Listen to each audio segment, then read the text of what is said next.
Good morning, everyone. Thank you, Dimple and Rose, for your kind introduction.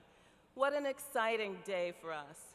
We at Girl Scouts of Greater New York want to thank each one of you for supporting our mission of building girls of courage, girls of competence, and girls of character. It's through your generosity that we've been able to serve 29,000 New York City girls this year with the help of over 8,000 dedicated volunteers. Our girls come from virtually every zip code of the city, with 2/3 of those girls coming from low-income households. It's because of your support that we remain an integral part of the fabric that defines both our beloved city and our council. Open-minded, innovative, diverse, and resilient. Thank you so much. I also want to acknowledge our staff for their extraordinary efforts. 5 staff members in particular, Dina, Mary, Patrick, Jill, and Maddie, have worked very hard to make this event a special one for you. Would all the staff raise your hands so we can acknowledge you, please?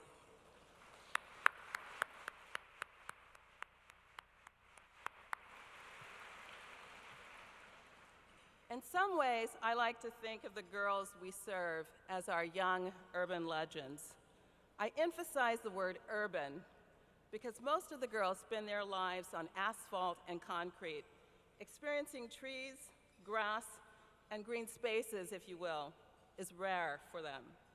In Girl Scouting, we believe in taking girls out of their familiar worlds into the unfamiliar so that they can know themselves, their strengths, and their unique gifts. 2 hours north of the city in rural Dutchess County is our 425-acre Camp Kaufman. That's where many of our urban legends have undergone a metamorphosis as they experience nature, the outdoors, the earth. It is at Camp Kaufman that many of our girls begin to change their lives. Let me share a story with you. We first met Imani 3 years ago when she was 14 and in the 6th grade. She was in our career exploration program, which we offer during the school day in several under-resourced middle schools in the South Bronx. Imani was a street fighter and a proud bully.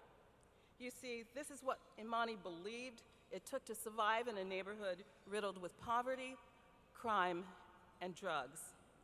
Yet in spite of Imani's rough exterior, Alyssa, our Girl Scout staff member, could see that Imani had considerable leadership abilities, so Alyssa set out to help Imani discover those gifts.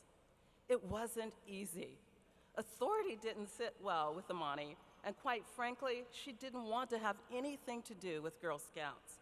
It was for sissies, she said. It was cheesy and corny, and Imani didn't hesitate to share this opinion with other girls.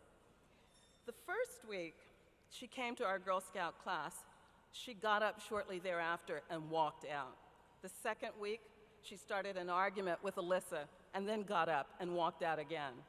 The third week, she came to class bent on disruption, but this time the class was discussing arguments, and that caught her attention. Imani immediately jumped in, regaling the class with stories about her many fights. Alyssa used these stories to show Imani how she could channel her energy into influencing others without aggression. Imani was stunned because she thought bullying was her only talent. So this time, she chose to stay for the entire class. Imani's change didn't happen overnight. She moved to 7th grade and continued to fight and miss a lot of school, but she never missed her Girl Scout class. By 8th grade, Imani was helping out with the Girl Scout class and contributing thoughtful ideas that were helpful to her younger girl classmates. But Imani's true test came when her class took an overnight trip to Camp Kaufman. From the moment she arrived, we saw what Imani was truly made of.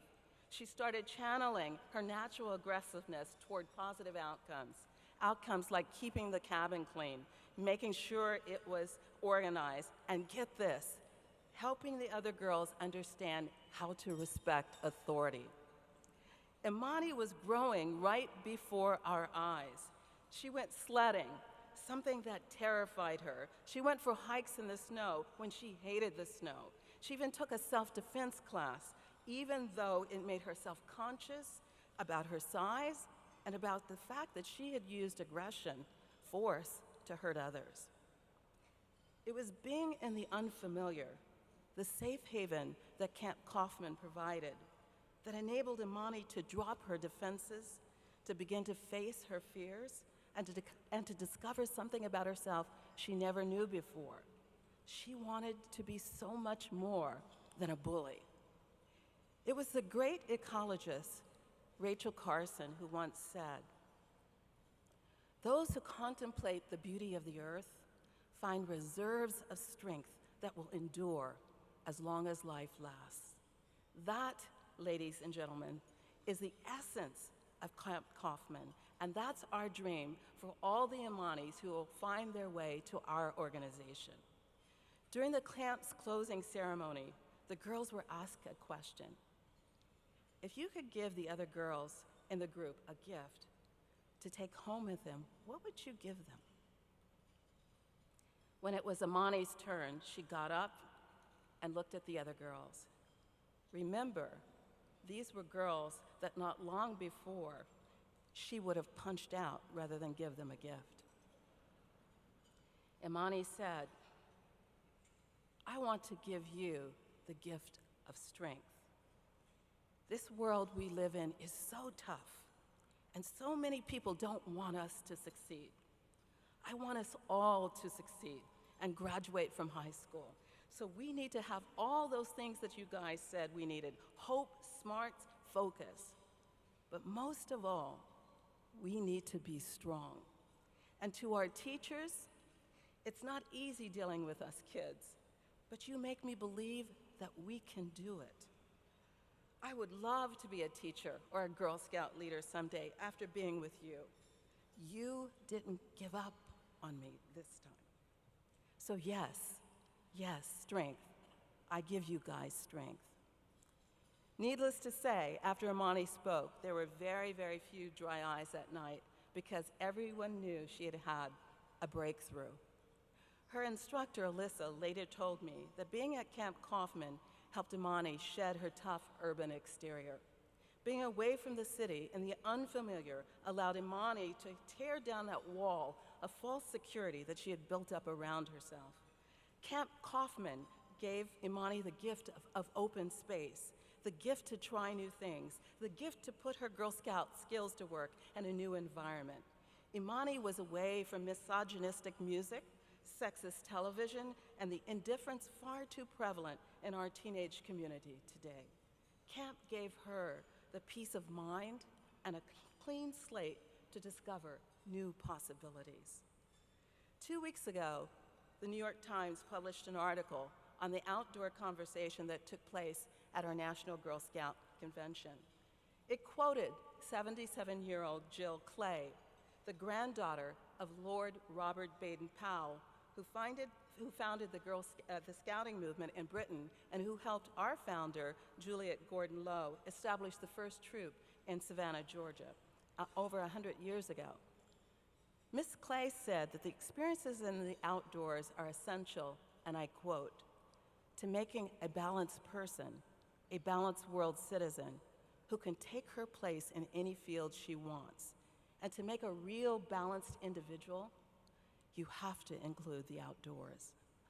Girl Scouts of Greater New York will continue to take our urban legends into the outdoors, the unfamiliar, so they can discover their strengths while having a great time learning to swim, climbing a wall, or hiking through the woods at night with only the light of the moon to guide them. Our bottom line is this, ladies and gentlemen. When our girls leave us, we want them to walk away with confidence that they can be whatever they want to be, and they can do the things that they never dreamed possible. Given that confidence, can you imagine what an entire generation of girls could achieve? That's why we honor Amy, Amanda, Beth, Catherine, Elizabeth, and April, 6 extraordinary and accomplished leaders. Through them, our Girl Scouts, like Imani, will see and they will know